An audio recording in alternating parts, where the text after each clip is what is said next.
Well, welcome those of you who have taken the time to join us tonight. This is a virtual mission trip with Andrew Banman. Oh, hey, my mom just opted in. Maybe if you let her into the group there, Andrew. As people are coming, we'll just share a little bit about, as people start to join us, we'll just share a bit about what we're going to be talking about tonight, virtual mission trip, where's Andrew's at, and really sharing the story of abandoned children. But before we get started, we see one person has joined us so far. If you could just tell us if you can hear the audio good on my end of things. I'm Adam Price, and that's Andrew Banman. Andrew, do you want to say hi so they can hear your audio? Hi, guys. Hello. Thanks for coming. Thanks for coming. So we're just doing a quick audio check. If you could just let us know in the comments if you can hear us, and then we'll be getting started super quickly here. And we're going to be going through a virtual mission trip with Andrew in, yes, you can hear, thank you very much, in Uganda, in Kosovo, in Kampala, just outside of Kampala. And we're going to be sharing about, he's going to be sharing about the abandoned children and the process of how they identify and how they intervene, and ultimately the goal of transformation. So we're excited to be here. We thank you for joining us. This will be about half an hour or so, and it'll be mostly Andrew talking. I'm just going to kind of go interview style here, and he's going to just share his heart, where he's at, kind of the process, how he got to Uganda, back in 2014, and where they're at today, the lives they've touched, obviously, with their own family.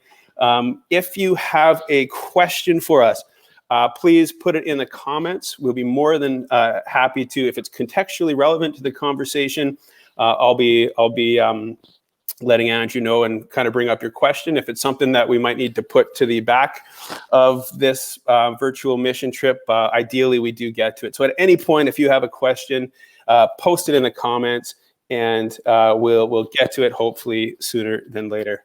So my name is Adam Price. This is Andrew Banman. You're on a virtual mission trip to Uganda from the comforts of your own home. And we're going to be sharing about the abandoned children. So this is my good friend, Andrew. Let's go face to face here, but I'm going to try to do some technical stuff look at this. So I've known Andrew before he left, I believe, to Uganda. He had me over for Mulligatawny. Why I remember it? Because it was so good. That's why I remember it. But Andrew, awesome for being here, man. I'm honored that we're kind of working on this. We've been meeting Thursdays for a couple months now in the mornings, and just connecting. And I know sometimes it feels like you're alone there, but I always get excited to meet with you on Thursday morning. So maybe just share a little bit about your process of how you and Terry and you ended up in Uganda. I know some of you already know the story, so we won't camp out at too long, but maybe just your process, how you came to selling everything and moving across the world. Yeah, I'll try and make that quick. It's a long story. One of the things, this is not one of those kind of I woke up one morning and God said go thing. I think he was saying go for a lot of years, and he was slowly working on Terry and I's heart. But I think the pivotal moment for us was a number of years, about 2 or 3 years before we came. And I remember distinctly just sensing God giving me a picture of a fork in the road. Mm-hmm. And, he said to me, he said, we can go right, and we can do all the things you've been doing, Andrew. We can buy another Xbox, get another TV, have some fun. And the cool thing was, he said, and Andrew, I'll still love you if that happens. But he said, if you're willing to go left with me, he said, we can go on a great adventure. And, so, we had to process the fact that how do you tell the creator of the universe that you don't want to go on a great adventure with him, And so that process, that kicked off a process that took several years, where Terry and I kind of went around the mountain, around the mountain, around the mountain, saying, are we ready to give it up? Are we ready to go? And the answer was no. For a number of years, we had a variety of things that we had to work through, but eventually we came to that point. And I'll just add that I remember the day I had actually come to that point just a couple of weeks before Terry. And I remember the day Terry turned to me and says, yeah, I'm ready. And I remember a physical wave running through my body, because I realized that no longer was there any excuses. It's real. And so that was quite a moment for me. Wow. If you're just joining us, I'll just quickly recap. If you're just joining us super quick, Andrew, if you could just check if anybody was trying to get into the group there. I know I got a couple notifications that people are trying to get in. We're going to go on a virtual mission trip. We're going to Uganda. Andrew's going to share, how just seeing the lives of, kids really in desperate situations from his own kids, that he has some really good news to share with you guys tonight about, that I'm super excited well. But his family as a whole and moving to Uganda and then just starting to engage. And I went in 2016 with a wonderful group, mostly from Lifetree, I believe. And anyways, if my good friend Paul Vermesh, who I meet with regularly, I met with him before coming, and he said to me, he said, when you prepare to go on a mission trip, especially in a place where the conventions of schedule or the rigidity of schedule, it's not an option. He said, go with an open heart to experience how life should be here while you're there. And it truly was. I just remember being in places with you, having to put a couple extra bucks in your pocket to get past checkpoints, dudes with Kalashnikovs. And I just felt this peace and just this total joy and going into these really just immensely crises situations. And with my father-in-law too, doing medical mission work in these refugee camps with displaced people. And I know that's still going on. And it was just, the time of my life. And I just want to thank you for being somebody who hosts well and somebody who really engaged well. The whole trip was engagement. There really wasn't time off, but it didn't feel like you're working either. And so it was fantastic. So if anybody's watching, you're like, hey, I just want to connect with Andrew, by all means, childrenarise.org is where you want to be, because he loves to connect and he loves to share his story, whether it's one person or 1,000 people. Adam, yeah, I was just going to say, the one thing I remember about your trip is absolutely nothing was the same as we planned. Perfect. And that's a norm here in mission trips, is you plan a mission trip very carefully. And then you rewrite it on a daily basis, because whatever's going on around you has to be accommodated. And I just remember, us hitting the ground, and every day we woke up and rebuilt the day because things were going on. Somebody was missing. That was the joy of it. I remember our driver went missing for like 3 days or something. Yeah. And we were kind of stuck without him, and it's, that was the joy of it, is just being in these situations where you just have to lean on the Lord. There's just no other way. And it was just so much fun. Okay. If you have a question, go ahead and put in the comments. We'll get to that. If it's contextually relevant to what we're talking about, I'll fire it over to Andrew. At any point you have a question for Andrew or a word of encouragement, just put it in there. Let's get into it. So let me just pull this up here. This is our kind of slideshow we're going to be going through. And so this is your family. Just want to unpack that a little bit, Andrew. Mm-hmm. Yeah, so this is my family, and it's so good to see Robina. Robina's been away from us for a few days. So that's myself and Terry, and my two little ones, Gracie and Joshua. I didn't come here expecting to adopt children, but my wife had a different agenda, and these little guys are very near and dear to us. They've changed and transformed our lives as much as we've transformed theirs. And Robina and Danny, who I think you saw in that other picture as well. Robina had a really tough time. She got pregnant by a boyfriend that she felt loved him or loved her, and that boyfriend and her parents literally threw her out on the street. So she spent some time on a Kampala street as a pregnant girl. Wow. At under 20 years old. I think she was 18 or 19, and it was a really rough time for her. And she learned to hate life, and she was, people were wanting to exploit her. In the end, she got some help through an organization that we work with called Remnant Generation. And we decided to bring her into our home for a number of years to help her get educated. So she now has a business degree, and she's getting ready to start a stationery business. And if it wasn't for COVID, she would have had it up and running by now. But COVID changes everything in every country right now. Just on that note, we are going to touch on kind of COVID and the impact it's had. I know I was talking with Emma, your good friend, this morning, and he was sharing in his own business with 92 Hands and all that he's doing to equip youth with new economy skill sets. Like it was touch and go for a bit there, but maybe we got some good news the other day. And before we share the good news that's come your way, maybe your Grace and Joshua, if you want to share a little bit about that story, and then maybe the good news that you received yesterday, and then we'll get into the abandoned children. Yeah, you bet. So, Grace and Joshua are they're really cool little kids. Grace was, when we met Grace, when we heard about Grace, she was 2 years old. And at 2 years old, she was just seriously malnourished. She was living in she and Joshua started out their lives in Kampala. The mother basically abandoned the family because she was being abused.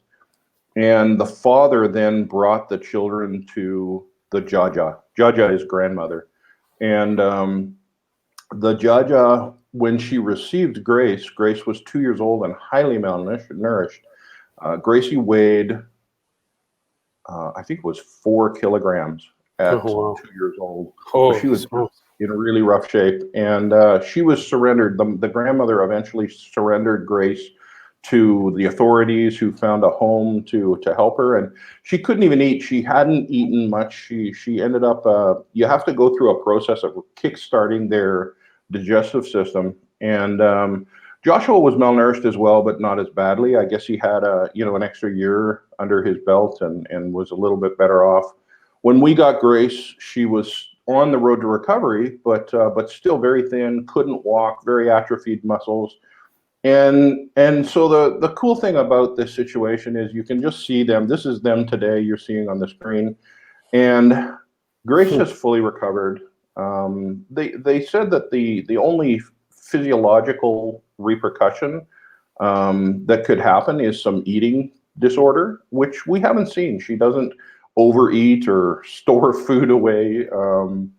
And so she's just not only physically been repaired and restored, but emotionally, these two guys are just part of our family. We love them. They know who they are and where they live and where they belong. They know that they're loved. Yeah. And so in terms of, a transformational story, this is, if we've done nothing coming here, this was worth it. Attaboy. And how long have they lived with you for? Under your roof? Yeah, so they came to us in late 2014. So they've been about 6 years now. And I know, that 6 years been an interesting road, trying to first of all get some legal fostering, legal care orders, and then eventually the process of adopting them, which they are now. They're officially Banmans, and then now we're trying to work on their Canadian citizenship. And that's proving to be an interesting road as well. Everything takes a long time, and there's process and complication. So the news that you guys got yesterday, why don't you share that with everybody? Yeah, so it was really exciting. Just yesterday, we finally got our hands on, somewhere around here, the birth certificates. So we needed actually 2 birth certificates for each child. One birth certificate has the original mother and father's name on it. The second birth certificate is their way of doing a name change. So the second birth certificate says that it adds the Banman name and says that we're the parents. And then the other 2 papers we need were adoption certificates, and the adoption certificates basically document officially the process of adoption. So now we take all of that and we can walk off to the Canadian people and say, okay, these are the children we've adopted. We'd like you to grant them Canadian citizenship. The interesting thing I think I was saying to you earlier, though, Adam, is we're now in the process of getting their passports, which are needed for the process as well. And what we learned last night is that we can have the passports. We've applied for the passports, working through a local fellow that does that work. And we have a meeting to go and talk to the passport office and do an interview on February late. It's like the 20th of February. But our guy that we work with, we work through a local.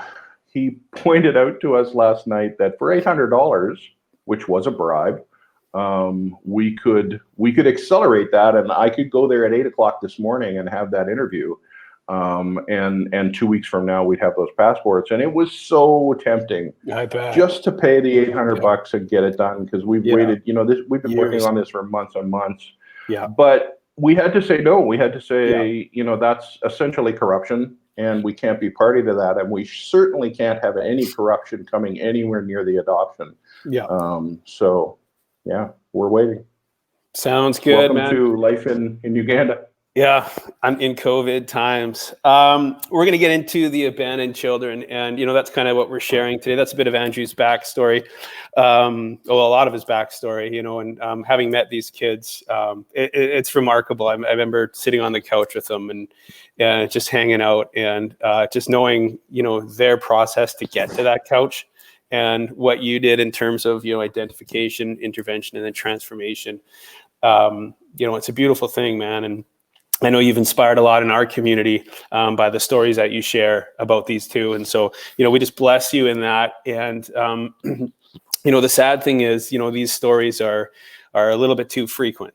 And you see that every day. If you spend time with Andrew in Kosovo, in Uganda, it's tragic. And I'll try to get teared up here, but, the way that you are engaging, it's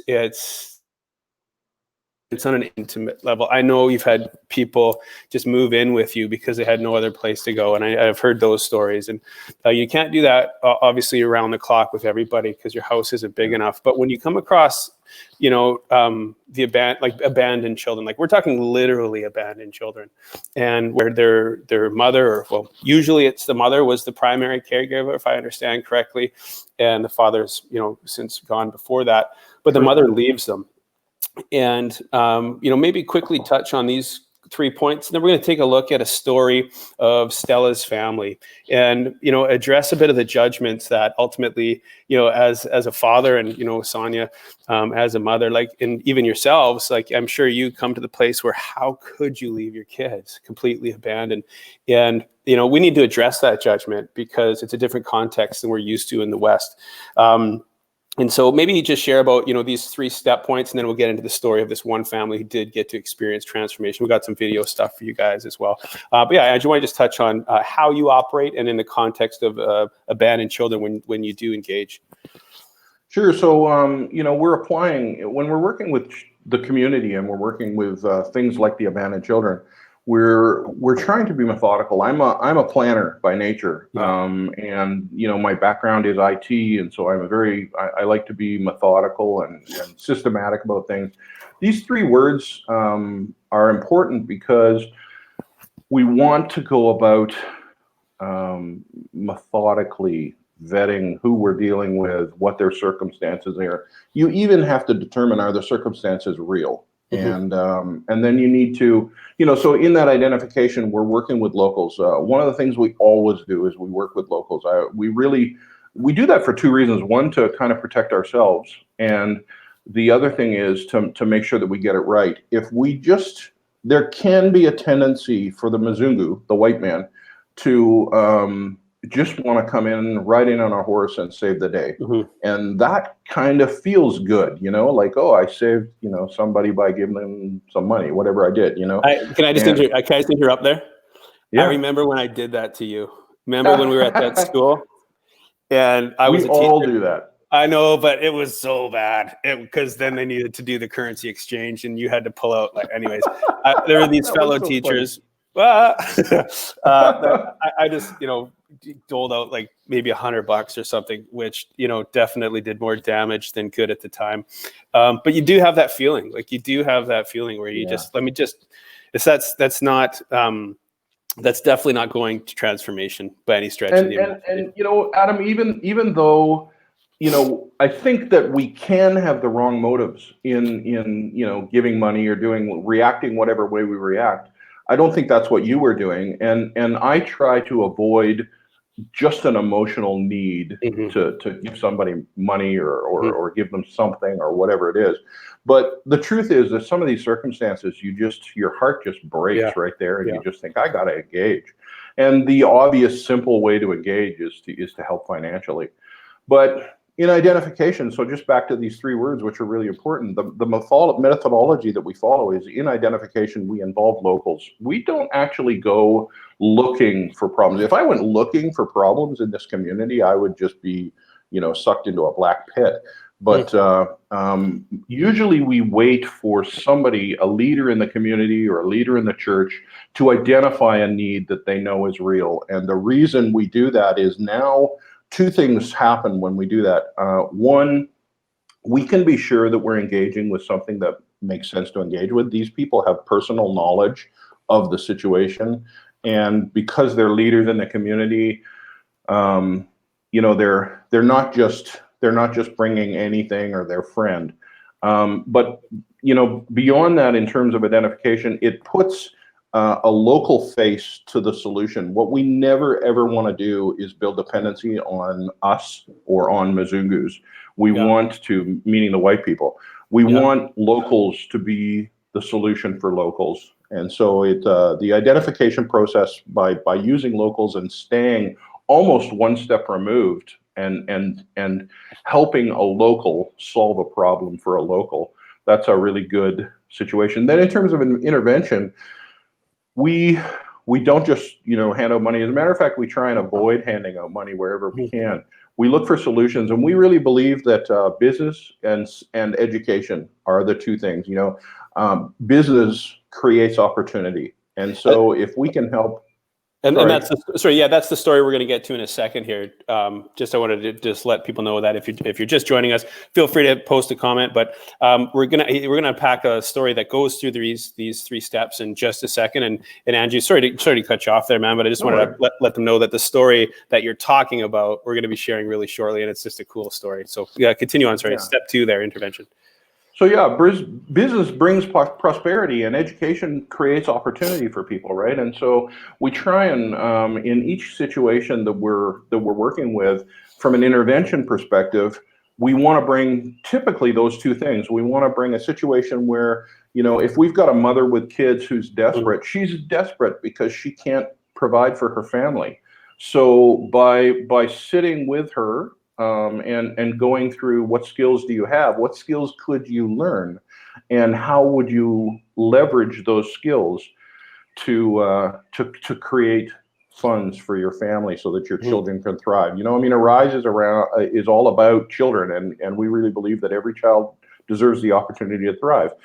Quite often you have to go at that goal through the family. And so some kind of innovation is needed. Now the transformation occurs when they start to succeed. And obviously we're mentoring them. We mentor them in terms of business, so we've got them established in the business, but then we actually do real business training, where we did some recently. And then the other thing is, just as we go, we get to share Jesus, and quite often God is a known entity to these people. People in Africa are very spiritual. But they haven't experienced the love that they're hearing their Father has. And so to be able to just transform their lives through hugs and caring and actually going back and saying, how is it going? Are you surviving? What can we do next? How do we take this to the next level? And so they just, nothing is free. And that's a really big, important point here. We make sure that in no case do we just start handing out. And even you'll hear in Stella's case that, she had to jump some hoops in order to win. So those identification, intervention, and transformation are really important. All right, let's get into Stella's story here, because I know, if you said nothing, you did say nothing's free, and I know you've had some tremendous success in that process, but also because you hold true to that, there's also been a bit of heartache, where if people aren't going to step up and engage in the process themselves, I know that can cause really tough situations as well, where your heart just breaks. I know you haven't had too many of those, but I mean, when they do happen, I'm sure they are heartbreaking for sure. So let's take a look. This is Stella's family. Now,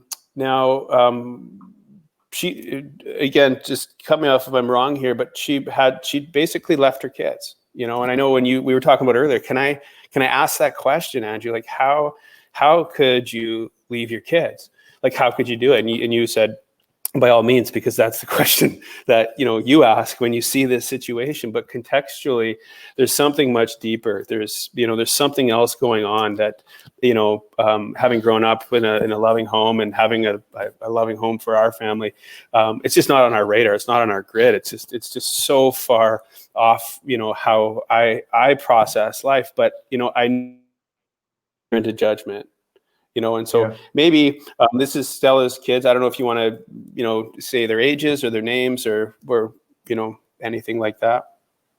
Okay, so I actually have their names written down because you know, some of the names, these are obviously local names, and the names here don't function quite the way you know, in Canada it's very methodical. You have a first name, you have a middle name, you have a last name. Here they use clan names, and so each of these kids has a different clan name, and that's kind of an assigned name based on, you know, where they're coming from, their village. And then they have their first name, but when I go into the community, lots of times people call me Banman rather than calling me Andrew. And they would call these kids by their clan name as well, which is kind of an identity. But, you know, I'm going to try and get this right. Starting with the little guy with the red shirt. When I met him in July, he was 4 years old, and his name's actually one of the easiest to pronounce. He's Ethan Collins, and he was 4 years old at that point. And you know, I just want to say, in each of, oh, sorry, go ahead. No, this is so. When you first met these kids, there was no parent. Correct. There was no caregiver. As a matter of fact, this picture is the first day I met them.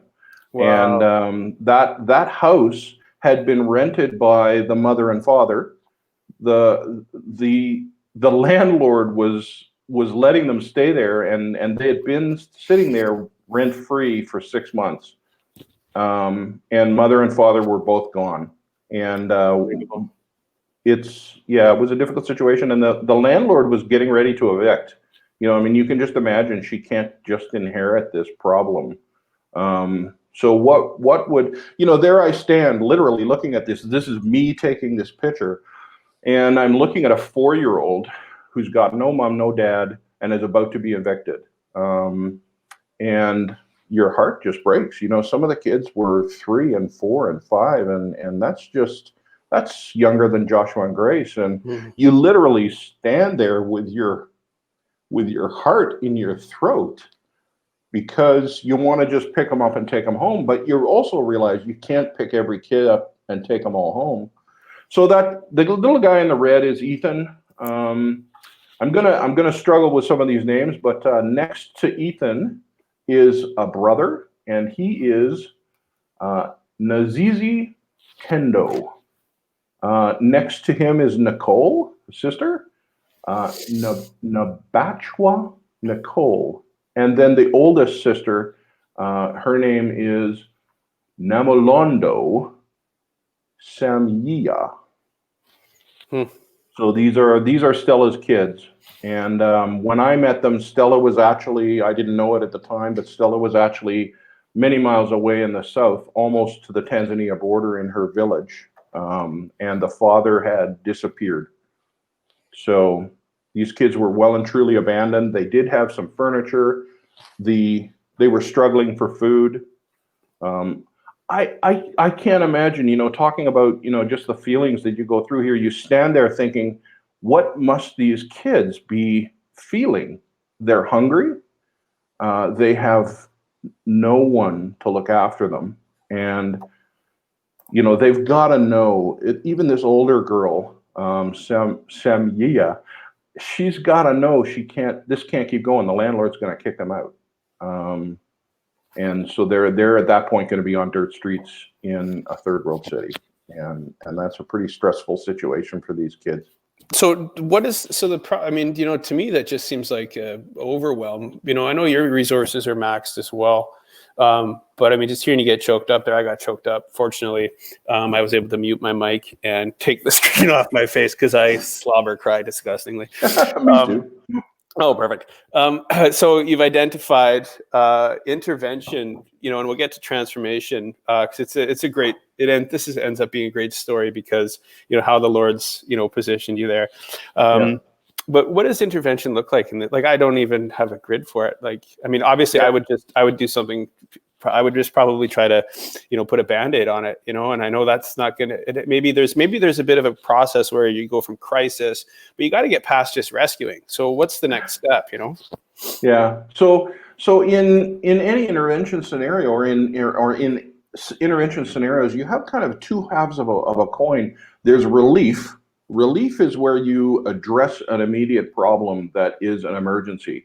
And there's development. Development is where you actually build capacity, right? And so when I stand here taking this picture, I'm thinking relief and hoping for development because you can't walk away. This is one of the unfortunate things. I mean, sometimes I come to the people who my board and people like that, and they get these terrible questions like, I'm standing in front of 4 kids, they're abandoned, what can I do? And that's not necessarily an easy thing for people to deal with. And I can't just take them home because I'd have a house packed full of kids. But you can't turn away and walk away. It's just not possible to say, I'm not going to do this, right? Mm-hmm. And so the answer is we're about to engage. What we're about to engage in is relief. So the first step in a scenario like this is some kind of relief. How do we stabilize these kids where they are and how they are? So we talk to the landlord, and the landlord obviously is complaining about 6 months worth of back rent, but we had to negotiate with her. Look, we weren't here for your 6 months, but we'll pay for this coming month if you'll let the kids stay where they are. And then there was actually a lady leader. She's a Muslim lady, and she was right across the street. Her name is Ida, and we work with Ida a lot because she's like a local chairwoman in the community, and she really understands what's going on in this community. And so we said to Ida, would you give them at least one half decent daily meal if we provided you with some food? And so that's relief, right? Mm-hmm. Now we have, the kids are safe at home. They're not going to get thrown out. They can eat each day. Good. Now we're at a place where we can start to move forward. And so what we did from that point, now you're refocusing your intervention on development. And what we did in this case is I've been brought to these kids by Andrew and Prasi Wezwa. They're 2 leaders in the community, leaders in the church, and they're both social workers. And so this was, an ideal situation to be working with them on all of these abandoned kids, because they are able to trace and it's a lot like COVID stuff. We're basically saying, okay, we have to trace this parent. Yeah. How do we trace the parent? So we went to the landlord and we got numbers and we started tracing, and we eventually tracked down the mom. And the goal, of course, is to reunite the family, because you don't want these kids in an orphanage. They're better off with their parents. That's the right, a family is what they need. And so we had to send Prasi into the villages to literally walk around and track down mom. And she did that. She did the detective work. And when she found mom was in the village making, working in a field and helping her mom. And she said to Stella, can you come home, because your kids are they're all alone, and somebody's helped them, but that can't continue forever. And thankfully, Stella's heart is for the kids, and so she agreed to come home. But she voiced, I have no way to support these kids. Yeah. Can I just ask a quick question there? Yeah, go ahead. Because I think this was key when we were unpacking this a bit earlier. Is ultimately how could she have left in the first place? And just like we talked about the judgment that comes with that. But maybe speak into why that is, because what you shared with me was like, oh, okay, that kind of makes sense. And so why did Stella leave? So don't think I haven't asked those questions myself. You stand there and you go, oh my goodness, how could this parent do that? You know, how could this person who loves their children walk away from them and just leave them on the streets of Kampala? And the answer to that is more rational than one thinks. A number of ladies in this situation have related to us that they left to help their children. And you know, your intellect just says that's ridiculous. How can you help your children by abandoning them? But I don't think we in the West, where need isn't defined the same way. You know, this family is 6 months behind on their rent. They're fighting to eat. You know, they're just surviving, and the mother has no work, and COVID comes along and exasperates that. And what little work they could find, you know, Stella would have been doing little jobs, doing some washing, fetching some water, creating a meal, and even what she had was pulled away from her when COVID came along, because now the lockdown happened and so many people are home. They don't need her to help anymore. There's no washing. They'll do their own washing and things like that. So what Stella had that was just keeping them alive was also ripped away from her. Now, after a certain number of days or weeks, the family is hungry. Mama is desperate, and so we're reaching a level of desperation that I don't think we see in North America. Where and there's no food bank for her. There is no food bank for her to go to. And so what she comes to is a place where she says, "My kids are better off without me." And I, you know, again, when you hear that, you just think, you know, that's ridiculous.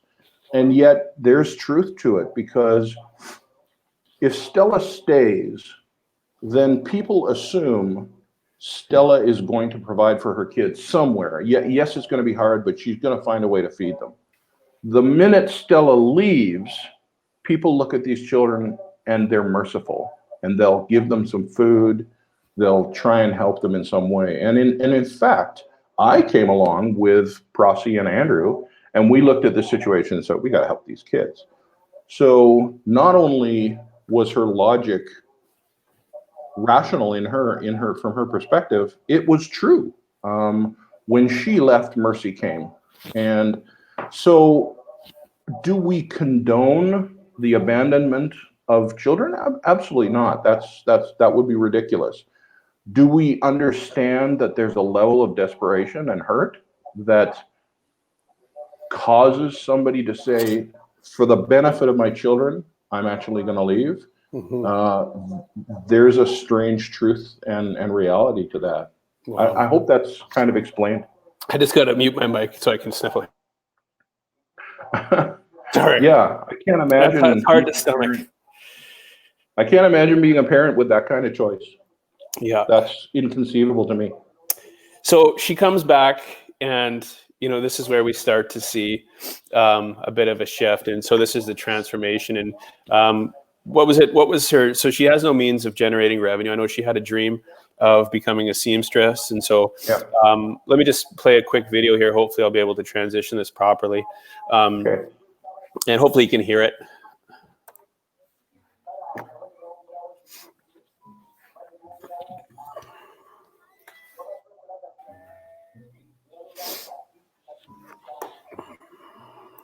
Yeah, so the audio is not good. So you want me to talk about what's going on here? Sure. This is Stella and her family, and that's Andrew Waiswa's knees. You can see there the jeans, and Stella is receiving her sewing machine, and it wasn't just a sewing machine. Maybe even just pause this.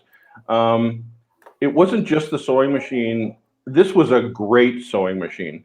My wife Terry is a seamstress and loves to sew, and she, through some locals, worked really hard to find a brother sewing machine. This is way better. Most of the sewing machines here are Singers, and they're coming out of cheap Chinese factories, and they barely work, and they have no forwards and backwards. They have no zigzag. They just don't really do much. This was used, but it was a really good one. And not only that, so my mother actually sent the money and said, get this lady a sewing machine. But her landlord was, she teaches sewing. So the landlord, we had the landlord sewing with, teaching Stella for a while. So Stella knew what to do with this. And we were able to take funds to get her like a half a dozen things of thread and several yards of fabric and extra needles and all of the extra little bits that she would need to really launch. And, she was just out of her mind that this could happen to her. She just had no idea this kind of day could come to her house, which was pretty cool. And I want to underscore here that this is actually not long ago that this happened. Part of the intervention here, and I think I've said it before, people have to earn this stuff, right? Mm-hmm. So when Stella came back into the community to be with her kids, I want to underscore a few things. First of all, we left her in the village, and she had no money to get back here. She didn't even have bus fare to get back home or get back to the city. And so we, Prosy, who's the girl in the jeans in this picture, Prosy was in the village with her, helped her for a day or so to get a few things in order, and then left her with bus fare to come back to Kampala and said, your kids need you, you need to come.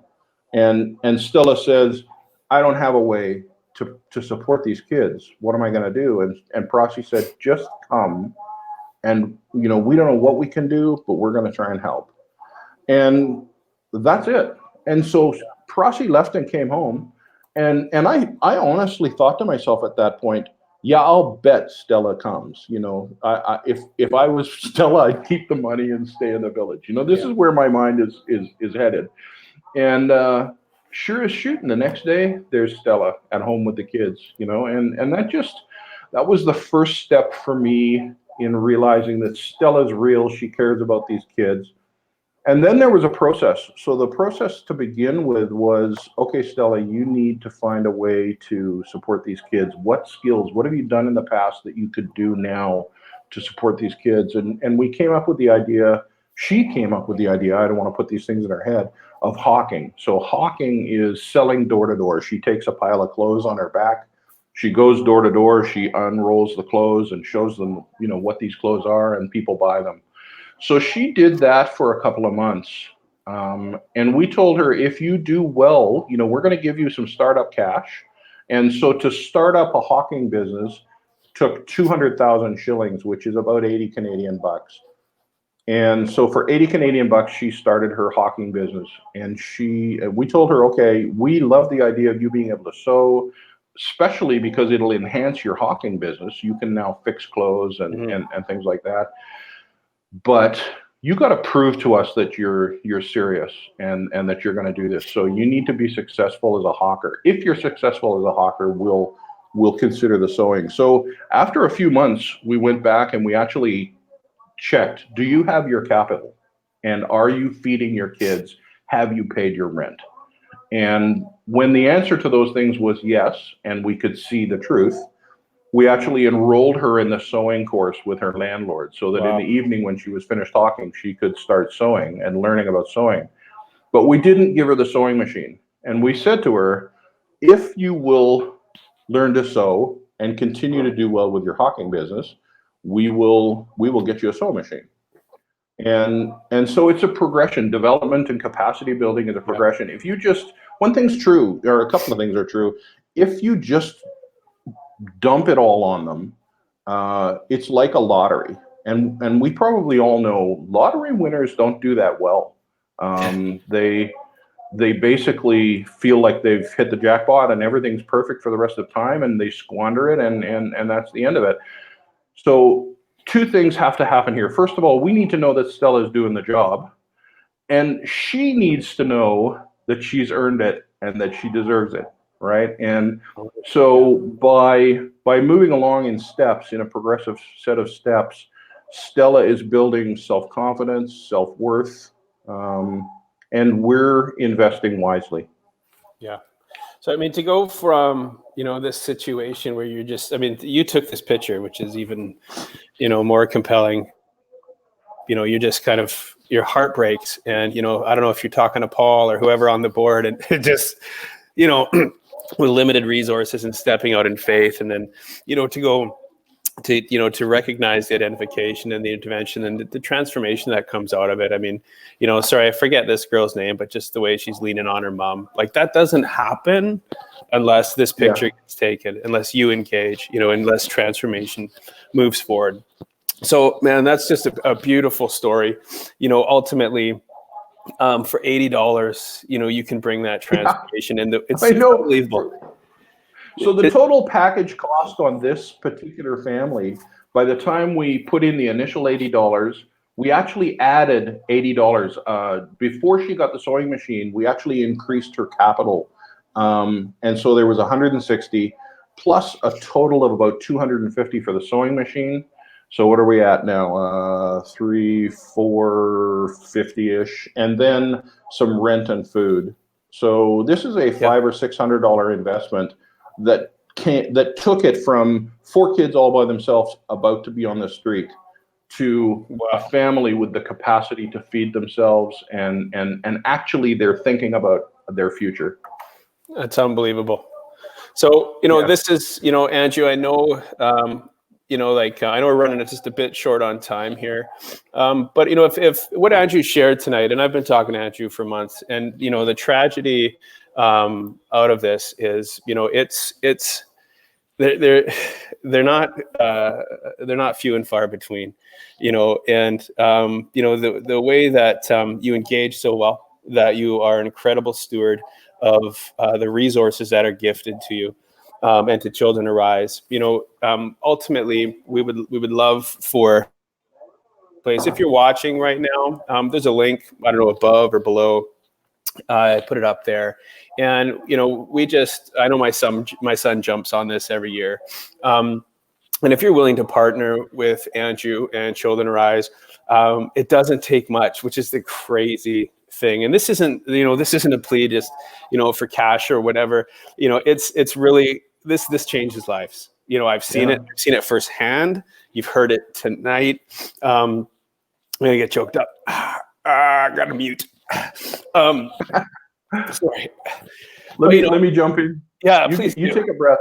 Okay. I think where Adam's headed with this is it does take so little to change a life. Back home, $600 isn't going to transform a family's capacity, but here it's quite shocking how little it takes. And we're not begging, but we sure love people to engage with us, because Terry and I can't do everything ourselves. We have to have partnership to get there. But there is a huge number of struggling families here with mothers who are supporting their kids and even other people's kids. So it's a worthwhile investment. It is, and it's. I know Sam gave me one last year for Christmas, and I bawled my head off. And we put together a little something as well. So if there's if you choose to join us for this Christmas, there's a PDF print off that you can snag. Let me just show you if you want to put it as a last minute stocking stuffer, and even share the stories. I mean, on Children Arise, there's a phenomenal YouTube video, and I didn't play it tonight just because we're running short on time. But also how this has impacted even more families, and these mothers who really out of desperation came to the place, like Andrew shared, where if they stayed, it was even worse than if they left, if you could imagine. But by Andrew being boots on the ground, walking the streets, and identifying these situations, connecting, and then intervening, and then engaging in transformation. So if that's something you're interested in, here's a last minute stocking stuffer. And again, like Andrew said, it's not about the money, but it's the amazing things that engagement can do. And so he's the guy that he'll get the job done, because I know that about him. I think I'm going to wrap it up here. We're a little bit over time, Andrew. I just want to say thank you, man. The last few months of meeting with you every Thursday has been a highlight for me. If you haven't yet connected with Andrew, you know, you can go to childrenrise.org or even in Compassion Hive here, or just even on his Facebook page. But I mean, he's pretty good at connecting, and he's excellent at sharing stories like this. And so, if this is something you're interested in partnering with, just click the link. It'll take you right to your opportunity to engage him in Uganda. But I can't thank you enough for being a friend, somebody I look up to, somebody who I know engages well and loves really well. And we're blessed to be a part of your community, man. So just thanks for taking the time tonight. For everybody who's, you know, take a look, click the link, and just see if that's on your heart to help these lives. It's really incredible. So Andrew, keep doing what you're doing, man.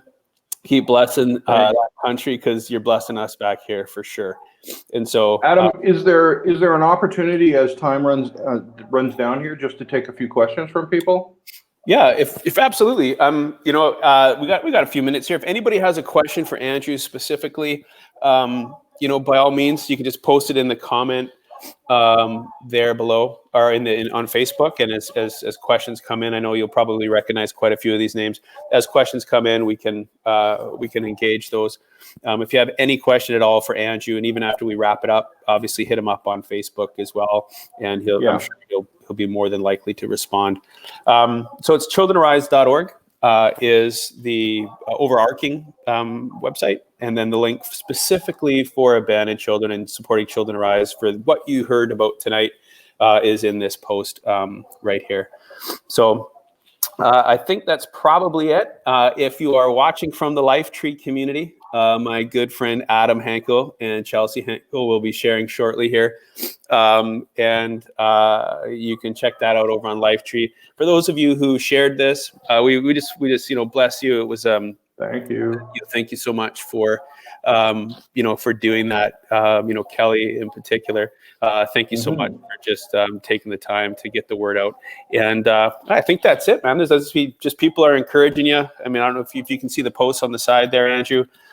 If I not, will in a minute. You will in a minute. Yeah. Thanks guys for letting me talk and just hearing my heart for this community and the work we're doing. Really appreciate that you cared enough to take a few minutes out and walk through the stories with me. Awesome. Okay. Thank you so much, Andrew. Thank you, man. It's been a blessing. And I'm looking forward to more of this. Okay. Thank you guys. Have a great night. Let me figure out how to end this here. Take care.